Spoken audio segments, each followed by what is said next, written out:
High atop a desolate bluff, overlooking the unforgiving Atlantic Ocean, stood the Crescent Moon Hotel. Locals spoke of the hotel with a tremor in their voice, a haunted look in their eyes.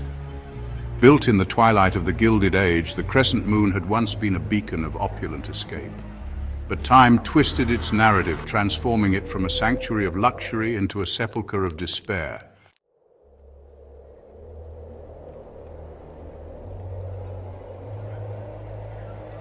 The Crescent Moon Hotel was more than just a place. It was a presence. Its silhouette against the stormy sky was an ominous reminder of the impermanence of life. Every chipped piece of paint, every cracked window pane, every loose floorboard told a story. Whether it was the ghosts of the past or simply the power of suggestion, one thing was certain: the Crescent Moon Hotel had a way of getting under your skin.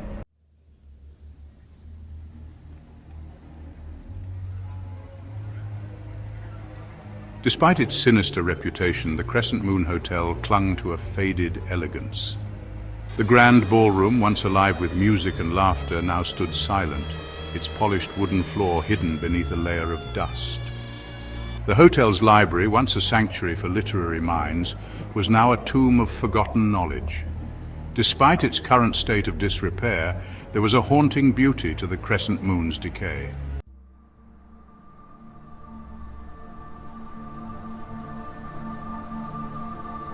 As dusk settled over the Crescent Moon Hotel, a solitary figure stood at the foot of the grand staircase. A discordant melody drifted from the depths of the hotel. A mournful waltz played on a piano tragically out of tune. As he ascended the creaking steps, the music grew louder, more insistent, urging him to uncover the secrets hidden within the hotel's heart. As the final haunting chords of the waltz reverberated through the silence, the man took a deep breath and pushed open the door, stepping into the heart of the Crescent Moon's darkness.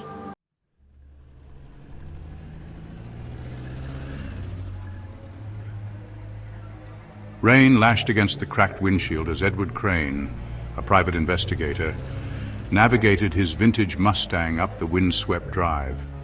Stepping out into the downpour, Edward felt a chill pierce through his trench coat. The hotel loomed above him, a gothic silhouette against the storm-racked sky. Pulling his fedora low over his brow, Edward walked towards the entrance, the rhythmic click of his shoes on the pavement the only sound in the oppressive silence.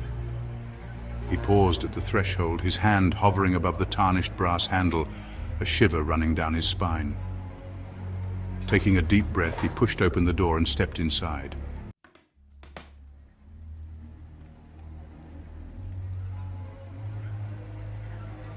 The air inside was heavy, thick with the scent of damp wood and something indefinable that sent a shiver down Edward's spine.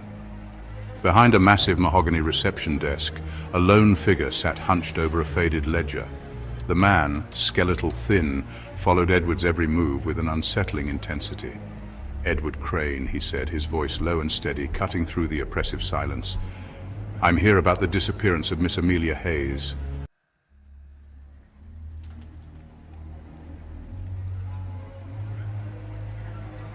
The old cage-like elevator groaned its way up to the third floor.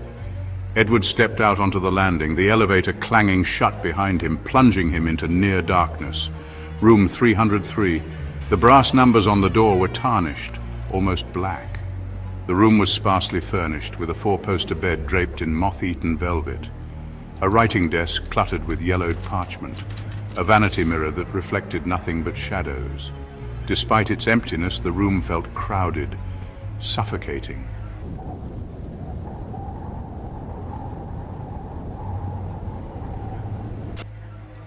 The wind howled outside, rattling the ill-fitting window panes. Edward stood by the window, gazing out at the storm-tossed ocean. A floorboard creaked behind him. He spun around, his hand instinctively reaching for the revolver holstered beneath his coat. The room was empty. As the storm raged on, the whispers began, faint at first, barely audible above the howling wind and the pounding rain.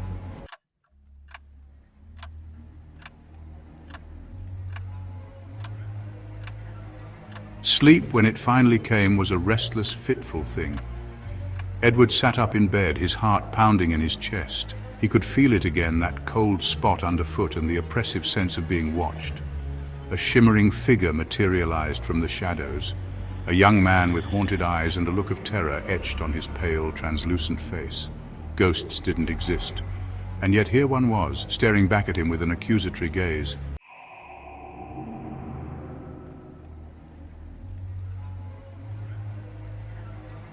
The spectral figure drifted closer, its form solidifying with each passing moment. Edward could now make out the details of his clothing, a finely tailored suit, now ripped and stained a gruesome crimson. "Who are you?" Edward's voice, though a mere whisper, cut through the silence like a gunshot. The ghost moved, gliding effortlessly towards the wall, his hand passing through the solid plaster as if it were smoke. The wall rippled where the ghost touched it, revealing a hidden alcove. Inside lay a dusty, leather-bound journal.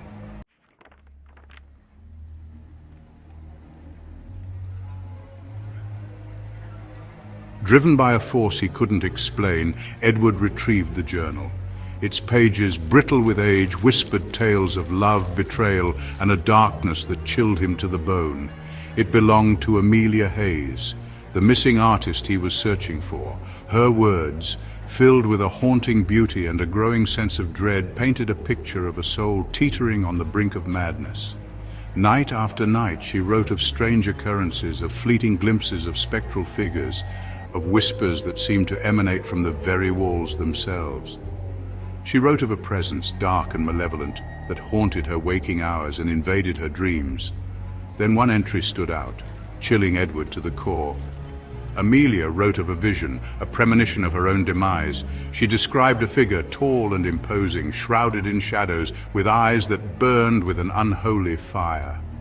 He flipped through the remaining pages, his heart pounding in his chest. The last entry ended abruptly, the final sentence unfinished. It was as if she had been interrupted, dragged away before she could commit her final thoughts to paper. A chill ran down Edward's spine, raising goosebumps on his arms. He wasn't just dealing with a haunting, this was something far more sinister.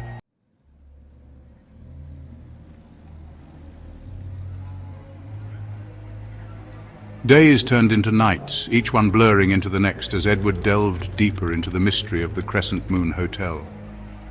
He spoke with the spectral residents, their stories weaving a tapestry of horror and despair. Each victim, murdered within the hotel walls, bore a striking resemblance to Amelia, their deaths echoing a pattern as macabre as it was disturbing. A chilling realization dawned on Edward. He wasn't just dealing with a haunted hotel. He was dealing with a serial killer, one who had been operating within the hotel's walls for decades, claiming victims and trapping their souls within its decaying facade. And Amelia, he feared, was to be his next victim. The air grew thick with the scent of ozone, the hair on the back of his neck standing on end. He wasn't alone. He could feel it again, that cold, predatory gaze boring into him, watching his every move. But this time, it wasn't emanating from the ghosts. It was coming from the living.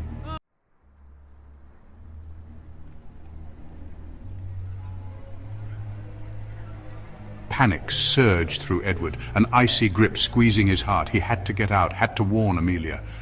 But as he turned to flee, a figure stepped out of the shadows, blocking his path. It was the desk clerk, his skin pallid under the flickering gaslight, his eyes glowing with an unnatural intensity. "You should not have come here, Mr. Crane," the clerk hissed, his voice a raspy whisper that seemed to slither through the air. Curiosity killed the cat, as they say. He took a step closer, his shadow stretching out like a grasping claw. Edward's hand instinctively moved towards his revolver, but he knew it was too late. He was trapped, caught in a spider web of evil, the predator closing in for the kill. The air crackled with a malevolent energy as the clock on the wall chimed midnight, its sound a death knell in the oppressive silence. It was time for the final act to begin. The air hung thick and heavy, a suffocating blanket of dread. Edward's heart hammered against his ribs. The desk clerk advanced, the rusty hook in his hand glinting under the flickering gaslight. Each step was measured, deliberate. "You cannot escape your fate, Mr. Crane," the clerk rasped. "The Crescent Moon Hotel demands its due." Edward backed away, his hand trembling as he drew his revolver. The metal felt cold and reassuring against his palm. He had faced down mob bosses and crooked cops, but nothing could have prepared him for this terror. This wasn't just a man, this was something other. A wave of dizziness washed over him. The air grew thick with the scent of ozone and decay. He stumbled back, the walls closing in like a tomb.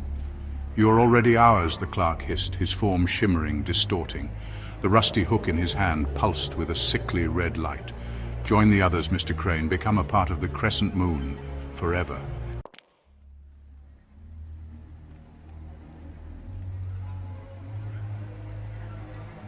Panic lent strength to Edward's limbs. He shoved past the creature that had once been a man, his shoulder connecting with something solid, yet strangely yielding. He didn't look back, didn't dare to see if he was being pursued. He ran, his lungs burning, his footsteps echoing through the desolate hallways, each turn leading him deeper into the heart of the nightmare. His mind raced, desperately searching for an escape, but the layout of the hotel seemed to shift and change, a labyrinth designed to trap him, to break him. He was a rat in a maze, his pursuer always one step ahead. He burst through a door at the end of the hallway, his heart pounding in his chest, his breath ragged in his throat. The room was plunged in darkness, the air thick with the metallic tang of blood and the cloying sweetness of decay. He fumbled for his lighter, the flickering flame casting long, grotesque shadows that danced and writhed on the walls. Then he saw it, the blood. It was everywhere, splattered on the walls, pooled on the floor, staining the once pristine sheets of the four-poster bed a gruesome crimson. The room reeked of death, of violence, of something truly evil.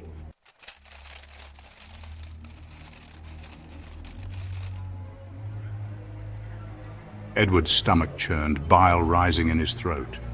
He had seen his fair share of crime scenes, but there was something about this room, something about the sheer brutality on display, that sent a shiver down his spine. He moved cautiously through the room, his senses on high alert, his hand never straying far from his revolver. The air was thick with a lingering energy, the echoes of a struggle, of terror, of a life brutally extinguished. He could almost hear the screams, feel the desperation, the agony of the victim in his final moments. On the nightstand he found a photograph, its edges singed, the faces barely visible in the flickering light of his lighter. A young couple, their arms wrapped around each other, their smiles radiant with happiness. They were young, in love, oblivious to the darkness that awaited them within the walls of the Crescent Moon Hotel. He recognized the woman, Amelia. Her eyes, wide and full of life in the photograph, were now vacant sockets staring back at him from the blood-stained sheets. He had failed her.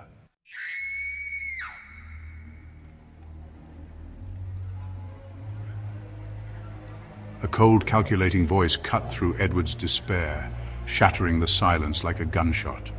"A tragedy, isn't it?" Edward spun around, his hand instinctively reaching for his revolver, his heart pounding in his chest. Standing in the doorway, his form framed against the flickering gaslight, was the desk clerk. But something was different. Gone was the frail, unassuming facade. In its place was something cold, predatory, utterly devoid of humanity. His eyes, once dull and lifeless, now burned with an unholy light, reflecting the madness that swirled within. His lips, stretched thin in a cruel smile, revealed teeth stained a sickly yellow, as sharp and pointed as a wolf's. She put up quite a fight, the creature that had once been a man chuckled, running a finger along the blood-stained edge of a straight razor. But they all do, in the end.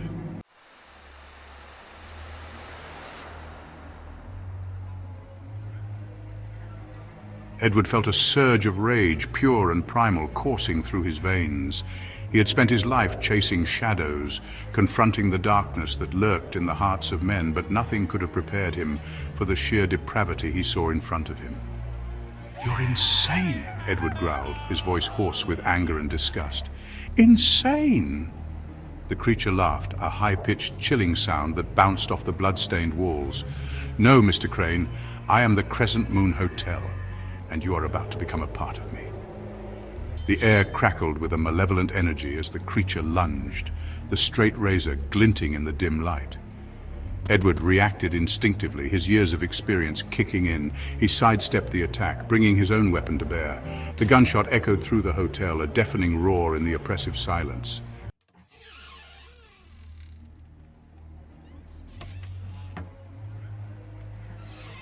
The gunshot reverberated through the hotel, a discordant note in the symphony of screams that erupted from the shadows. The creature staggered back, clutching his chest where a crimson stain bloomed. Instead of blood, inky black smoke seeped from the wound. Edward stood his ground, heart pounding, ears ringing. He kept his revolver trained on the creature. The creature's form flickered, melting into the shadows. The screams grew louder, a chorus of anguish and rage. Edward watched in horror as the creature dissolved into a swirling vortex of black smoke. The screams reached a deafening crescendo, then ceased, leaving an eerie silence.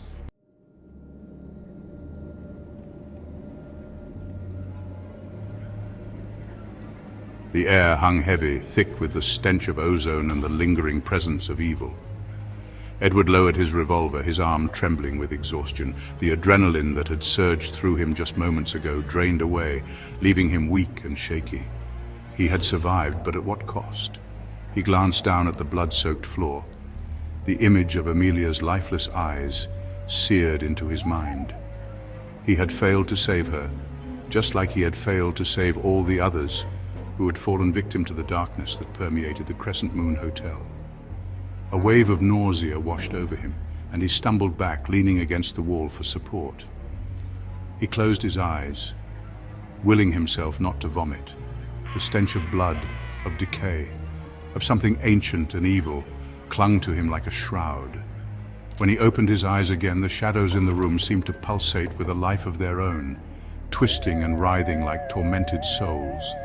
He blinked, trying to clear his vision, but the shadows remained, their movements growing more frantic, more menacing. He was losing it.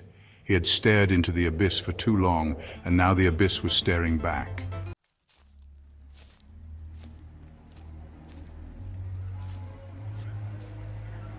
Edward stumbled out of the blood-stained room, his mind reeling. The hallway, once a place of shadows and whispers, now seemed to pulse with a malevolent energy, the air thick with the cries of the unquiet dead. He could feel their presence surrounding him, their icy fingers brushing against his skin, their voices whispering his name. He had to get out, had to escape the suffocating grip of the Crescent Moon Hotel before it consumed him completely. But the hallways seemed to stretch on forever, twisting and turning in on themselves, a labyrinth designed to trap him within its decaying embrace. He ran, his lungs burning, his legs screaming for respite, but still he pushed onward, driven by a primal fear he couldn't quite place. The air grew colder, the scent of ozone intensifying, and the whispers grew louder, more insistent, urging him to stop, to turn back, to join them in their eternal torment. But Edward wouldn't give in. He wouldn't let the Crescent Moon Hotel claim another victim, not if he could help it.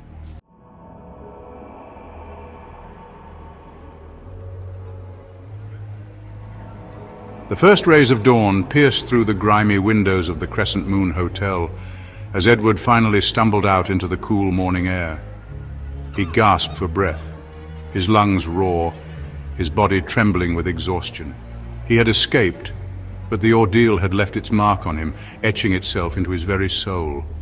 He turned back to look at the imposing structure, its silhouette a jagged scar against the dawning sky.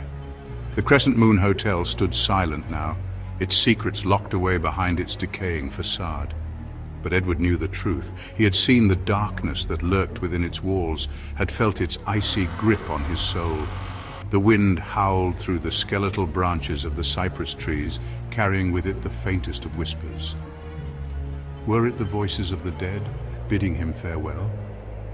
Or were they a warning, a promise that the evil that haunted the Crescent Moon Hotel would never truly die? Edward didn't know the answer, and as he walked away from the cursed place, his footsteps heavy on the dew-covered grass, he couldn't shake the feeling that he was leaving a part of himself behind.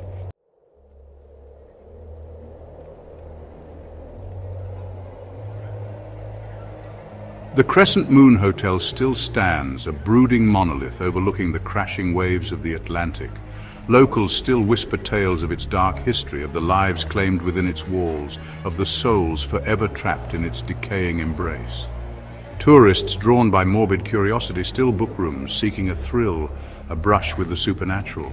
But those who stay within its walls soon discover that some doors are best left unopened, some secrets best left buried.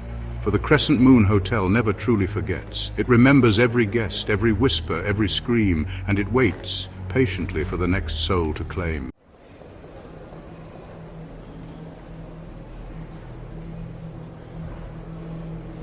I work at a train station. Been here 10 years. My mornings start the same way.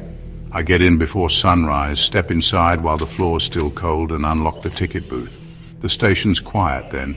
Just the distant hum of maintenance carts rolling through the tunnels, the occasional echo of a janitor's mop slapping tile. It's peaceful. I like it.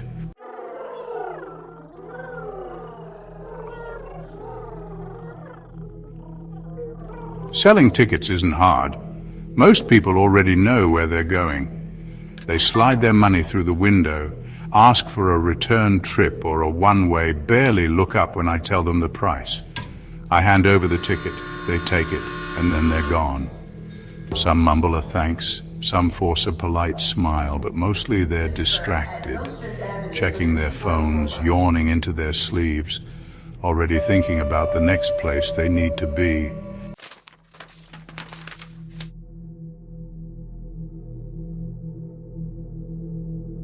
When my shift at the booth ends, I go to the back office. Paperwork, schedule tracking, delays. Nothing exciting, but I don't mind. It's steady work, pays well enough, leaves me time to read when things are slow or grab a pint at the pub after my shift.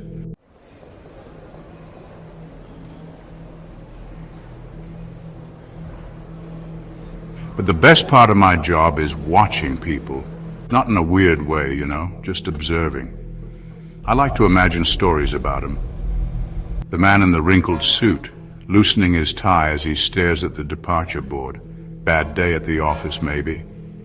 The woman in the red coat, gripping her suitcase too tightly. Running away or going home? The old couple near platform 3, hands together like they've been holding on for decades, visiting grandchildren or maybe just taking a trip for the sake of it. People don't realize how much they give away. The way they hesitate before buying a ticket, the way they grip their bags, the way their eyes linger on the departure board a second too long.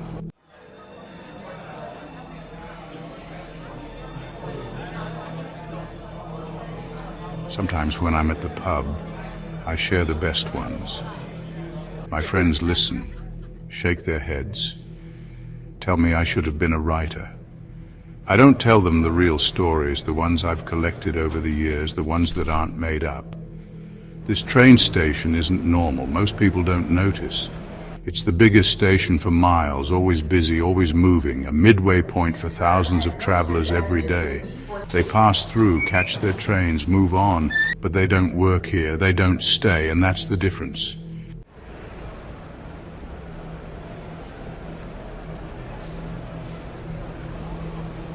Because when you spend enough time here, when you stop moving, when you let the station settle around you, you start to notice.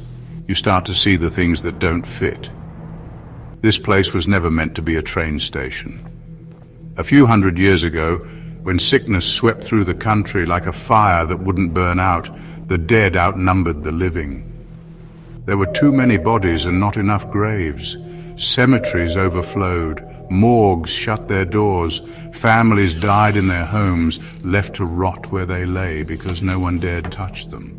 The bodies piled up faster than the living could bury them, so they did what they had to. They dug pits instead. Mass graves, deep trenches carved into the earth, filled with corpses stacked like firewood. No names, no markers, just dirt piled over the dead as fast as possible, hoping the sickness wouldn't spread any further.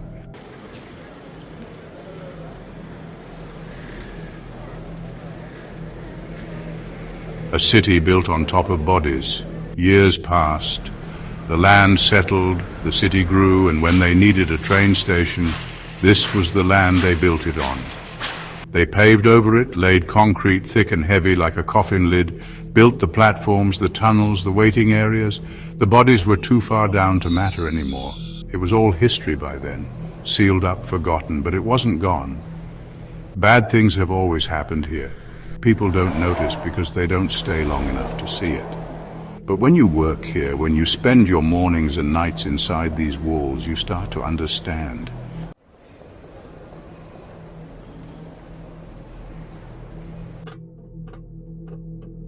Accidents happen in every train station. Delays, lost luggage, the occasional drunken scuffle.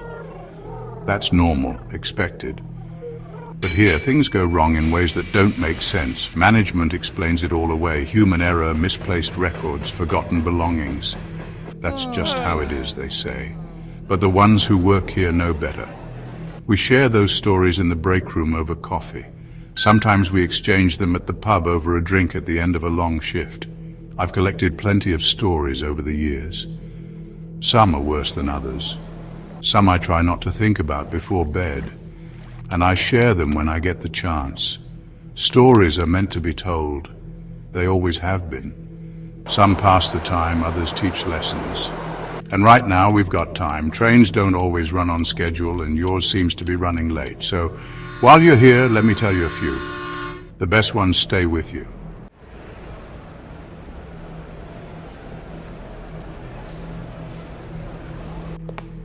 Now, this station has its fair share of accidents, but there's one people still talk about. The old-timers who worked here before me heard it from their old-timers. It's not in the records, and you won't find it in any official report, but it happened. The story goes like this. He was on the night shift, working the tracks like he always did. Routine stuff, checking for damage, making sure everything was in order before the first trains of the morning.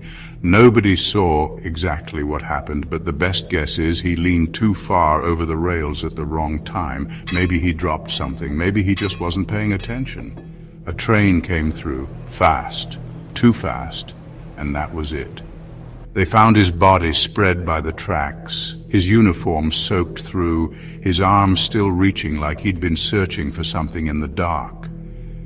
But his head was gone, not crushed, not splattered, just gone. They never found it. Not by the tracks, not in the tunnels, not anywhere.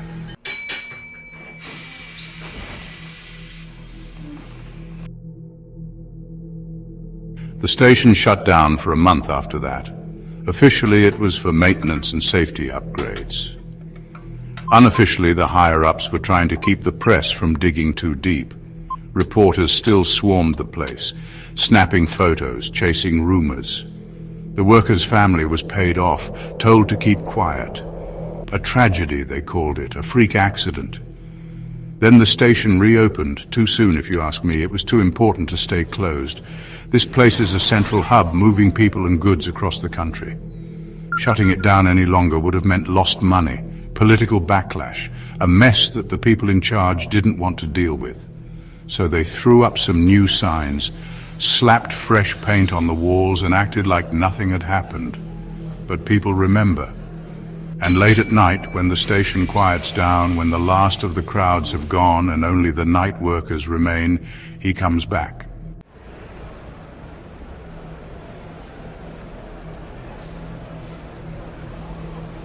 They call him the Headless Worker. He always looks the same, dressed in the old uniform, holding a gas lamp in one hand. The flame inside flickers just bright enough to cast light on the ground around him. He doesn't moan, doesn't rattle chains. He just walks the tracks, slow and careful, searching. People say he's looking for his head. He sticks to the platforms, the tunnels, the abandoned corridors where the public doesn't go. The places where time seems to stretch, where the walls still feel old even after a fresh coat of paint. There's only one rule when dealing with the headless worker. Say hi. Not much, just a quick acknowledgement. A nod, a wave, a mumbled evening. Doesn't matter what you say. What matters is that you say something because he still thinks he's human and you don't want him to start thinking otherwise.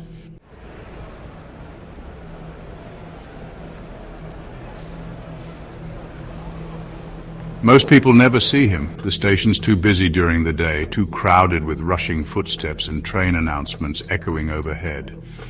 But at night, when things slow down, when the last stragglers make their way home and the workers settle into the quiet hum of the graveyard shift, that's when he appears. Between 9 p.m. and 3 a.m., they say, that's when the lines between the living and the dead are thinnest. Not everyone who works here has seen him, but everyone knows someone who has. A cleaner catching movement out of the corner of his eye while mopping the empty platform. A station guard taking a break near the tunnels, watching as a dim, flickering light moves steadily down the tracks. A track worker turning a corner and nearly bumping into a man holding a gas lamp, standing too still like he was waiting for something. He doesn't speak, doesn't acknowledge you first. He just keeps walking, scanning the ground, the walls, the abandoned stairwells, looking.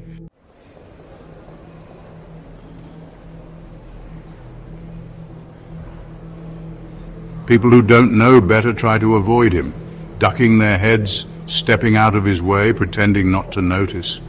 That's a mistake.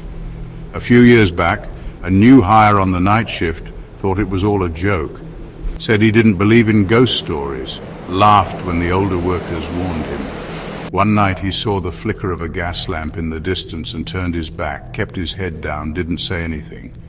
He never finished his shift. They found him near the tracks, slumped over like he just sat down to rest. His uniform was untouched, his hands still in his lap, but his head was gone, cleanly taken. The search went on for hours, with police and station security scouring the tunnels, the platforms, even the rooftops. The head wasn't anywhere near the body. It turned up later. Someone opened a locker in the staff room looking for a spare uniform, and there it was, stuffed inside, wedged between a pair of work boots and a folded jacket. Eyes wide, mouth still open like the kid had only just realized what was happening.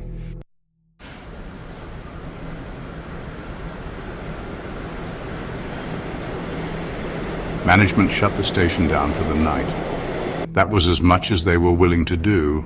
No investigation, no explanation, no news report, just a quick cleanup, a replacement hire, and an unspoken rule that nobody ever questioned after that. No one ignored the headless worker again. Doesn't take much, just a simple greeting, you know. A nod in his direction, a brief acknowledgement that yes, he's still there. Because as long as he believes he's one of us, he'll keep searching. And if he ever realizes he's not, well, none of us want to know what happens then.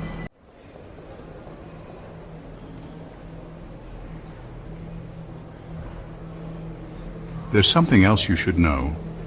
The headless worker isn't the only thing in this station that doesn't belong.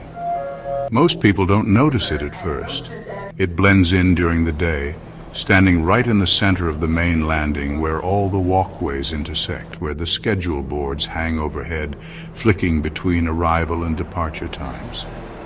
Thousands of people pass by it every day and they don't think twice. It's the bear, the big red bear. Everyone thinks it's just some weird piece of public art.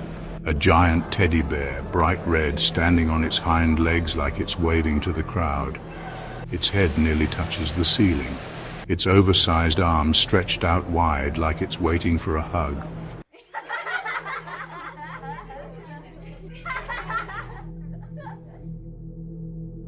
Kids love it. They take pictures, climb onto its base, laugh at how ridiculous it looks. Families pose with it all the time. The station even sold little plush versions of it in the gift shop for a while. Tourists bought them as a joke, something to take home and say, look at this thing from the train station. Most adults see the bear for what it looks like. A strange but harmless piece of art. A giant red teddy bear meant to be funny, meant to be a landmark. They take pictures, laugh at how ridiculous it is and move on without thinking about it again. Kids are different. Some won't go near it. They see it from a distance and stop in their tracks, grip their parents' hands a little tight, refuse to step closer. No amount of coaxing helps. They cry, shake their heads, bury their faces in their parents' coats until they're led away.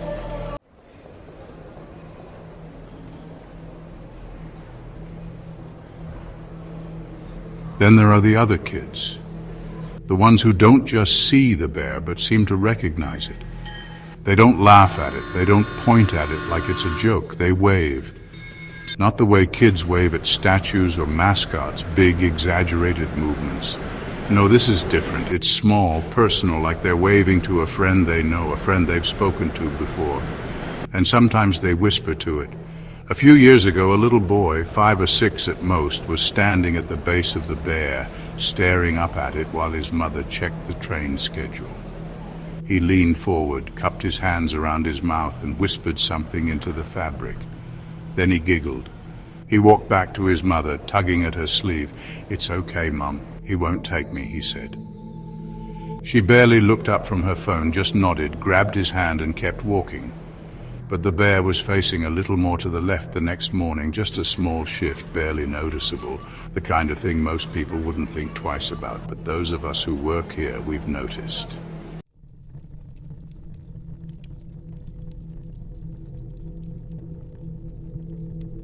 Something else. The bear's mouth moves. A janitor on the night shift saw it first. He was mopping near the ticket kiosks when he glanced up and saw the bear's usual grin. The black stitches pulled tight across its mouth. He kept working, moved down the platform and circled back 10 minutes later. The stitches were gone. Not ripped, not broken, just missing, like they'd never been there at all. The fabric around the mouth was looser now, the seam slightly open. Not wide, not enough to look unnatural, but enough to be different. He stared at it for a while, then left. Didn't finish his shift, didn't come back the next night. A worker found him at the pub a few days later, asked him what he saw, why he left so suddenly. He only said, "It yawned." That was the last anyone saw of him.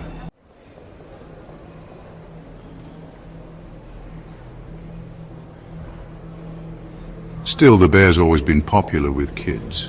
Parents take pictures, toddlers laugh and reach out to touch its fur, older kids climb onto its base like it's part of a playground. But some kids don't leave. The station doesn't talk about missing children. There are no posters, no announcements, no articles in the papers. But the workers we know. Doesn't happen often, once every few years maybe, just enough time for people to forget. A child standing too close, wandering off while their parents are distracted, slipping out of sight in the space of a breath. Cameras don't catch it. They'll show the kid standing near the bear one moment, gone the next. No sign of them walking away. No sign of anyone taking them. Just a gap in the footage. Security searches every time. They comb the platforms, check the bathrooms, scan every inch of the station, and they never find anything, but the bear always looks different after. Subtle changes. The fur around its mouth will be matted, stiff, like something dried there overnight. The stitching on its stomach will look tighter, the seams pulled taut like whatever's inside has shifted.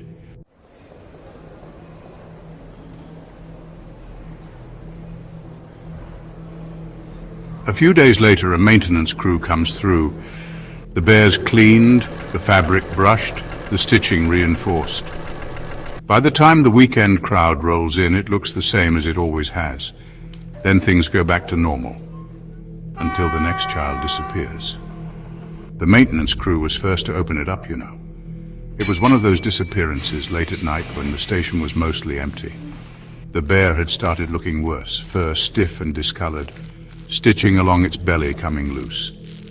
Management wanted it cleaned up before the weekend rush. The workers brought tools, fresh stuffing, replacement fabric. The plan was simple. Open a seam, pull out the old stuffing, restuff it, and sew it back up, make it look fresh. They cut it open. Inside, they didn't find old stuffing. No soft filling, no fabric padding. They found bones. Small ones wedged deep in the lining. Some were still intact, others broken and worn down like they'd been pressed against something too tight for too long. Wires ran through the frame, rusted and twisted, looping around the bone like they'd been forced in together. No structure, no pattern, just tangled metal and something that used to be human.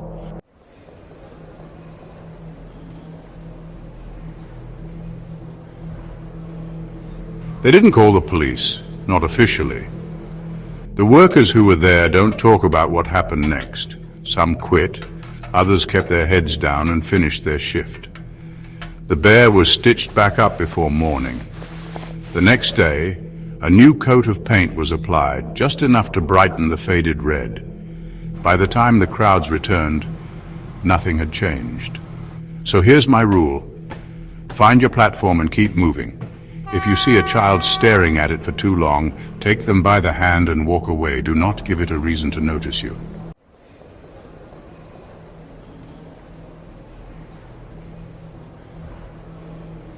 People like to think that haunted things are obvious, that you'll feel it in the air, that the room will turn cold, that something will warn you before you step too close. But that's not always how it works. Most of the strange things in this station don't announce themselves. They sit in plain sight, blending in, waiting for someone to notice. That's how it is with the bear. That's how it is with Platform 32. And that's how it is with the red box in Lost and Found. Most of the Lost and Found is normal.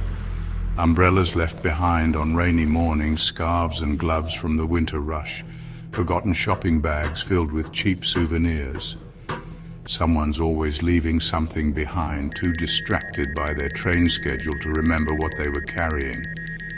The workers collect it all, store it in the back room, hold on to things for a while before they get tossed or donated. It's a system that works. But the red box doesn't follow that system.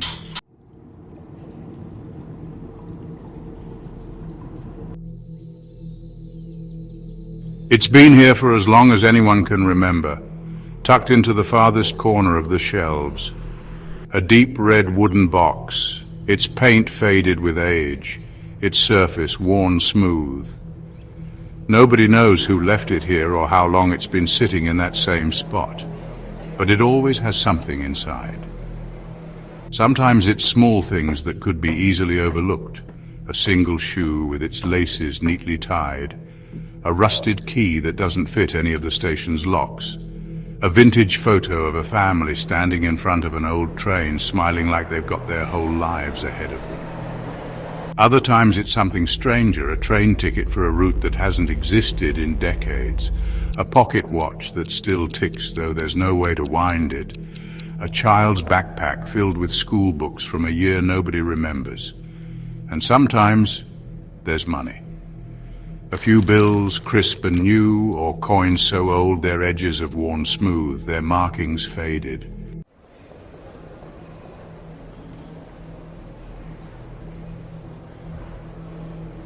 At first, some of the workers thought it was a joke. A little extra cash left behind by some forgetful passenger, a lucky find, but there's a rule with the red box.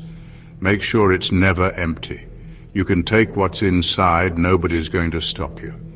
But if you do, you have to replace it with something else, not just anything, something you believe is equally valuable. It doesn't matter what it is, a trinket from your pocket, a folded note, a button from your coat. The red box isn't picky, but you have to mean it. You have to believe deep down that it's a fair trade. Most of us learn that rule early. We hear about it in the break room, passed down from the older workers, half warning, half superstition. Some take it seriously, others just nod along, humor the ones telling the story, and go about their day. Then every once in a while, someone decides to test it.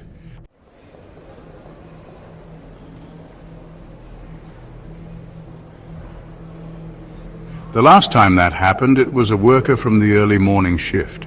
He mostly handled baggage carts and kept the platforms clear. The kind of guy who didn't believe in anything he couldn't see for himself. He laughed at the headless worker stories, rolled his eyes when someone mentioned the bear, waved off the idea of Platform 32 like it was a bad joke. He'd heard about the red box, of course. Everyone had. But he never paid it any mind. Then one morning, he got curious. He was clearing out old lost and found items, sorting through unclaimed bags, tossing out broken umbrellas when he finally pulled the red box off the shelf. He ran his hand over the top, knocked his knuckles against the wood, shook it lightly like he was expecting something to rattle inside. Then he opened it.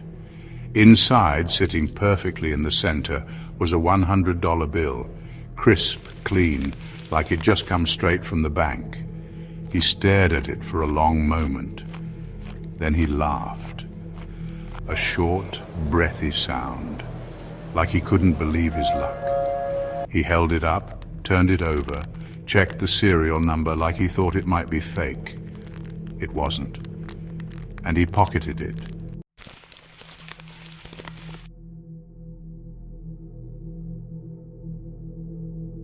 Later, when someone asked if he had replaced it with anything, he just shrugged, pulled a paper clip from his pocket, and dropped it inside the box like it was a joke.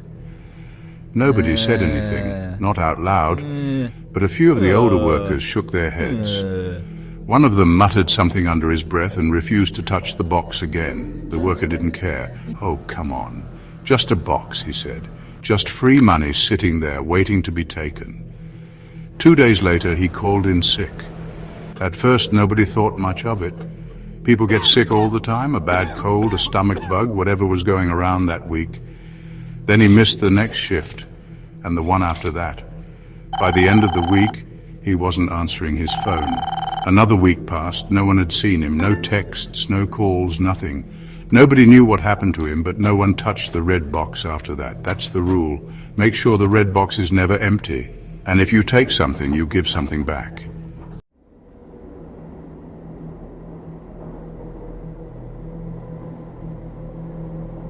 Now there's one last story I should tell you before you leave. Most people think they know this station well.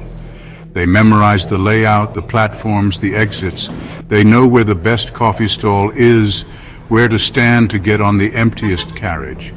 But no matter how well you think you know the place, there's always something you've never noticed, something just outside of your routine. Take the platforms, for example. There are 31 of them. You can see them clearly marked on the boards, on the maps, on the signs hanging from the ceiling. Every train that stops here belongs to one of those 31 platforms. But if you walk far enough, past the busy walkways and the waiting areas, past the vending machines and the benches, you might find something else. An unmarked sign, halfway rusted, barely legible. Platform 32.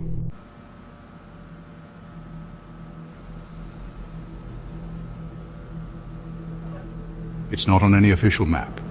Ask any worker here and they'll tell you the same thing. There is no platform with that number. Either it's under construction, or it's been closed for years, or you must be mistaken. Some will shake their heads and change the subject. Others won't say anything at all. But every now and then, someone gets a ticket for a train that doesn't exist. The people who get those tickets aren't the ones rushing to work, checking their watches, texting their friends about weekend plans. They're different, old and young, sick and healthy, but always a little out of place, a little distant, like their thoughts are somewhere else.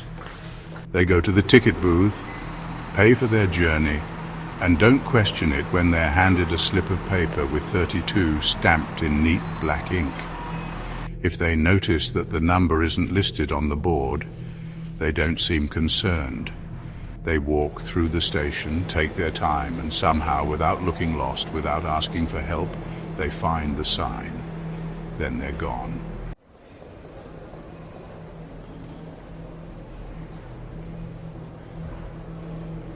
Nobody sees them leave.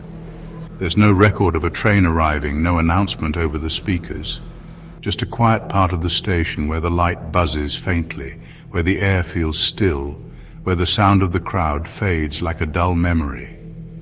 There are rumors, of course, whispers about the train, where it goes, who gets on board. But most of all, there are rumors about the conductor. If you're the kind of person who likes to read about urban legends, you'll know that the Grim Reaper doesn't always look like a skeleton in a cloak. No scythe, no glowing eyes, nothing dramatic. Most stories say he looks like anyone else. He blends in, works odd jobs. The theory is that he immerses himself in the human world so he never forgets the feeling of mercy. He watches us, watches the worst of us, how we steal, how we hurt each other, how we destroy things we can never fix. But he also watches the best of us, how we love, how we protect, how we heal. Then when it's your time, he makes his call.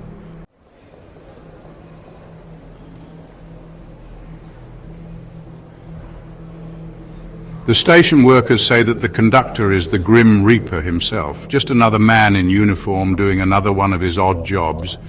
There's no name on the payroll, no official records of employment. None of the workers can recall ever speaking to him, but sometimes late at night they'll see a tall man in a conductor's uniform stepping onto a train that isn't supposed to be there. His badge is plain, just the number 32 polished and gleaming under the station lights. By the time they blink, he's gone. Just another shadow in the crowd. So if you ever find yourself alone in the station late at night, waiting for a train that isn't coming, and your ticket just happens to say 32, don't get on. Walk away. Forget your trip. Throw the ticket in the nearest bin. Leave the station and don't look back. That train isn't meant for you.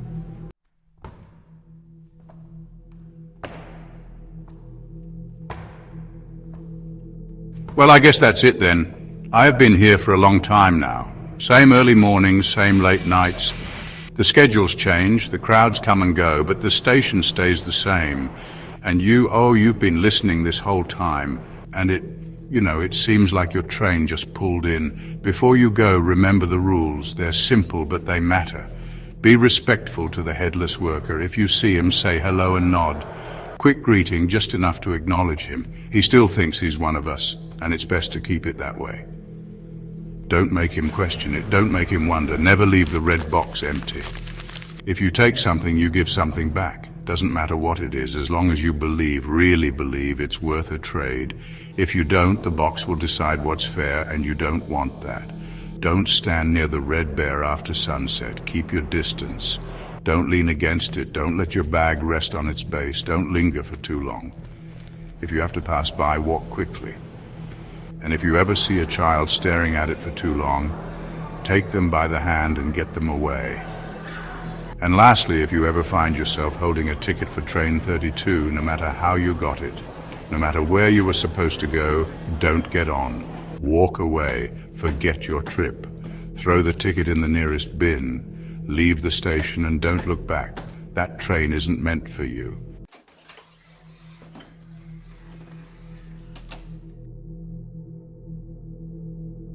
Most people who come through here never notice these things. They rush to their platforms, sip their coffee, check their phones, and leave without ever looking too hard at the station around them.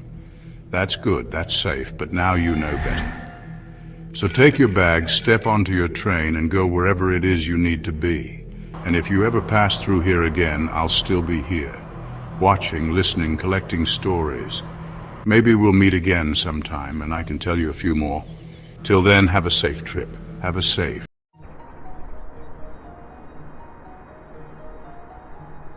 Sunlight struggles to pierce the thick canopy above. Ancient trees, gnarled and stooping, crowd close, their branches intertwining. The forest floor, a tapestry of moss and shadow, muffles every footstep. Deeper inside, the mist swirls, coiling around tree trunks like living tendrils. The silence is absolute, broken only by the drip, drip of condensation from unseen leaves. This is a place untouched by time, where the modern world feels a distant dream. The only sounds are the whispers of the wind through the trees and the rustle of unseen creatures. It is a place of both beauty and terror, where the line between the real and the unreal blurs. Shadows dance in the mist, and whispers seem to emanate from the trees themselves. A place where one might easily lose their way, both physically and mentally.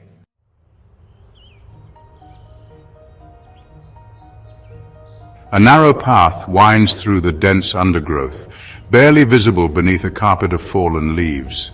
There are no signs, no markers, only the promise of the unknown. The trail twists and turns, leading ever deeper into the heart of the forest. The trees press closer, their branches forming an archway overhead. The air grows colder, damper, the silence even more profound. The path is treacherous, littered with roots and stones hidden beneath the leaves. But for those who dare to venture further, the forest holds an undeniable allure. A sense of unease settles upon the soul, a feeling that something is watching. The shadows seem to deepen, the mist to thicken, as if the forest itself is closing in.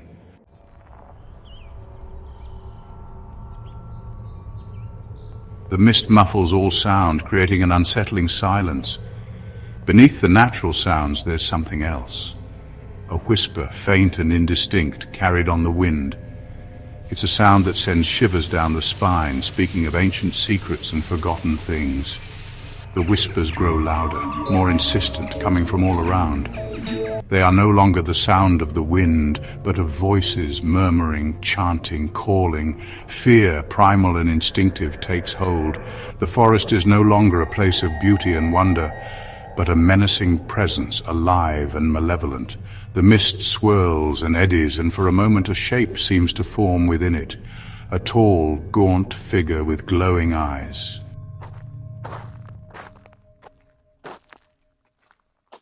Four friends, their backpacks laden with supplies, step onto the unmarked path. Leading the way is Mark, experienced hiker, his confidence radiating outward. Next to him walks Anna, eager to capture the forest's beauty through her camera lens. Trailing slightly behind are David and Jessica, their laughter echoing through the silent woods. They joke about the eerie mist, their voices echoing strangely in the stillness. To them it is an adventure, a chance to escape the mundane and embrace the wildness of nature.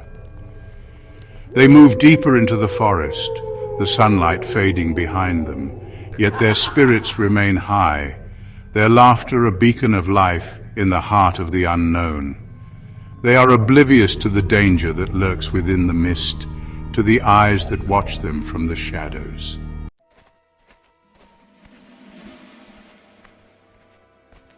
The path winds deeper into the forest, the trees pressing closer. The air grows heavy, the silence oppressive. The laughter of the hikers fades, replaced by the rhythmic thud of their footsteps. The forest has begun to work its magic, weaving its way into their thoughts, planting seeds of unease. Mark, his confidence shaken, consults the compass, but it spins aimlessly. He tries to retrace their steps, but the path seems to shift and change, leading them further astray. The shadows seem to hold hidden shapes, the whispers of the wind morphing into menacing murmurs.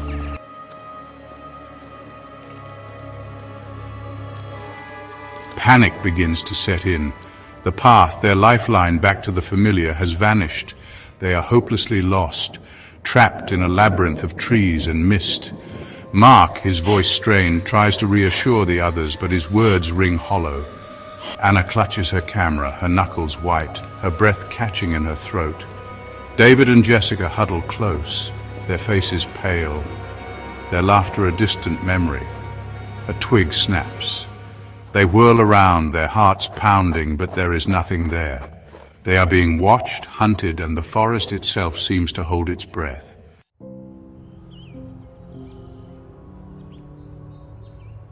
Silence hangs heavy, broken only by the frantic rasp of their breath. The hikers huddle closer, eyes darting, searching the swirling mist. Each rustle of leaves, each snap of a twig sends shivers down their spines. "Did you hear that?" Anna whispers, her voice trembling. Mark strains his ears. Hear what? It's just the wind. His words lack conviction. Even he can sense the change. The forest is no longer indifferent, it's aware of them. Jessica shivers, pulling her jacket tighter. It sounded like someone was whispering my name. David puts a comforting arm around her, but his gaze betrays his own fear. "We need to keep moving," Mark says, his voice tight. "The longer we stay here, the more likely we are to die."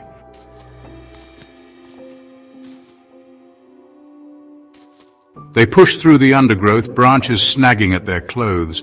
The air grows colder, thick with the metallic scent of blood. A low growl rumbles through the trees, sending a jolt of terror through them. What was that? Anna gasps, her voice barely audible. Mark's face is pale, his jaw clenched. "I don't know, but it's close. Stay together! Don't wander off!" The mist swirls, parting for a moment to reveal a fleeting glimpse of something massive, a glimpse of claws the size of butcher knives, eyes glowing with an unnatural hunger. David stumbles, his foot catching on a root. He cries out as he falls, his ankle twisting beneath him. The others spin around, their faces etched with terror. "David!" Jessica screams, rushing to his side.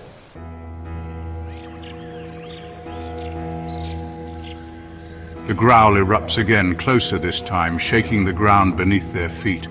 The stench of decay fills the air, choking them. Something is hunting them.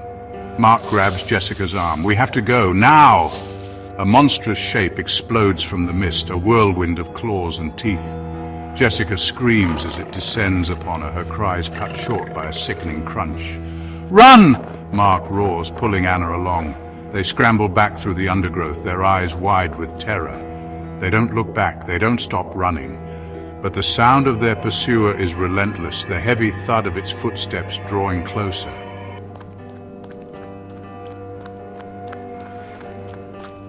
Trees blur, a dizzying kaleidoscope of green and grey. Breath rasps in their lungs, each beat of their hearts a hammer blow against their ribs. Fear lends them speed, but how long can they outrun a nightmare? Mark glances back. For a moment he thinks they've gained some distance. The mist muffles sound, distorts distance. Hope flickers in his chest. This way, he veers sharply, pulling Anna towards a cluster of massive boulders. Maybe, just maybe, they can find shelter. Anna stumbles, her face contorted with pain. "Mark, I can't." He pulls her along, his grip like iron. "We have to keep moving, it's our only chance." They scramble over the boulders, their hands raw, their lungs burning.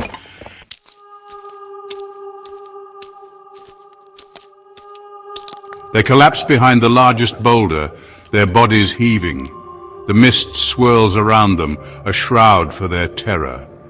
They listen, their breath held captive in their chests. But the only sound is the pounding of their own blood in their ears.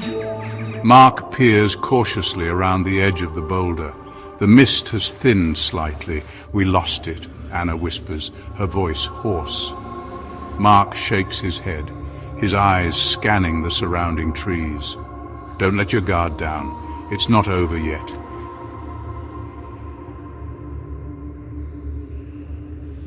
A guttural roar rips through the silence, shattering their fragile peace. The sound seems to come from everywhere and nowhere at once. The creature is close, very close. Panic surges through them, cold and sharp as a shard of ice. They scramble to their feet, their eyes frantically searching for an escape. "This way!"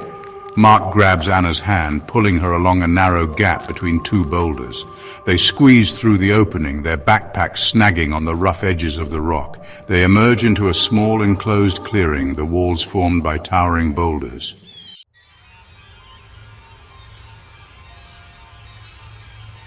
The clearing is a dead end. There's nowhere left to run. They spin around, their backs pressed against the cold, damp rock, their eyes wide with terror. The mist parts, and the creature steps into the clearing. A hulking mass of muscle and bone, its eyes glowing with an unnatural hunger. Claws the size of their forearms gleam in the dim light, dripping with a viscous fluid. Mark raises his hunting knife, his grip tight, his knuckles white. Anna stands frozen beside him, her eyes fixed on the creature, her face a mask of terror. It takes a step closer, its eyes never leaving them, its jaws parting to reveal rows of razor-sharp teeth. The hunt is over.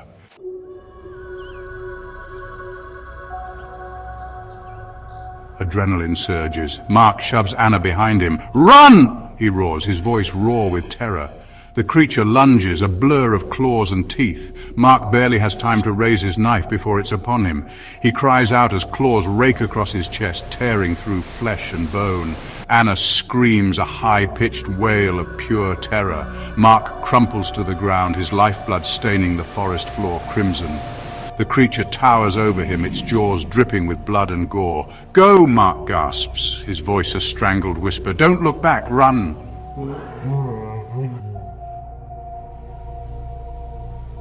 Tears stream down Anna's face, blurring her vision. But she forces herself to look away from Mark's mangled body, forces herself to run, to honor his sacrifice. She stumbles over roots and rocks, her breath catching in her throat.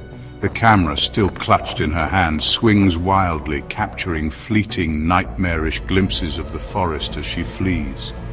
Branches whip at her face, tearing at her clothes, leaving bloody welts on her skin. But she doesn't slow down. The creature's roars echo behind her, shaking the very ground beneath her feet. It's toying with her, hunting her, savoring her terror. Anna bursts through a thicket of trees, her lungs burning, her legs screaming for mercy. She risks a glance over her shoulder. For a moment she thinks she's lost it. The mist has swallowed it whole. Then she sees it. A hulking silhouette moving through the trees, its eyes burning with an unholy light. It's gaining on her.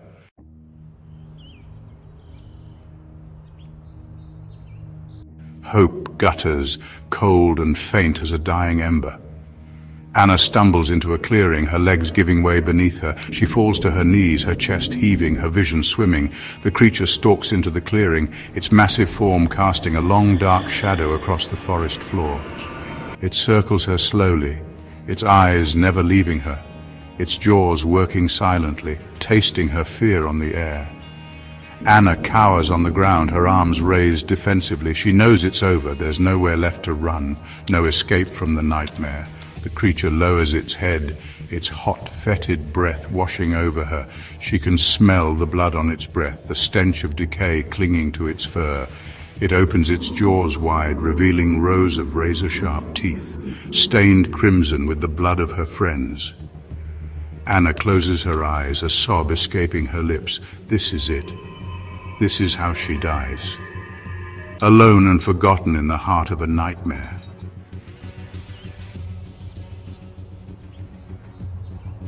Silence descends, heavy and absolute. Anna opens her eyes. The creature is gone. She sits, breath catching, heart pounding. The forest is silent, still. Only the wind whispers. She's alive, she's escaped. But at what cost? Anna stumbles to her feet, trembling. She picks up her camera, lens cracked, blood-stained. A gruesome memento. The forest stretches vast and indifferent, a place of beauty and terror where nightmares are real. Anna steps back, eyes searching, ears straining. The forest is silent, watching, waiting. She turns and flees, breath catching, screams echoing. She doesn't look back, doesn't dare. She knows the forest will never let her go.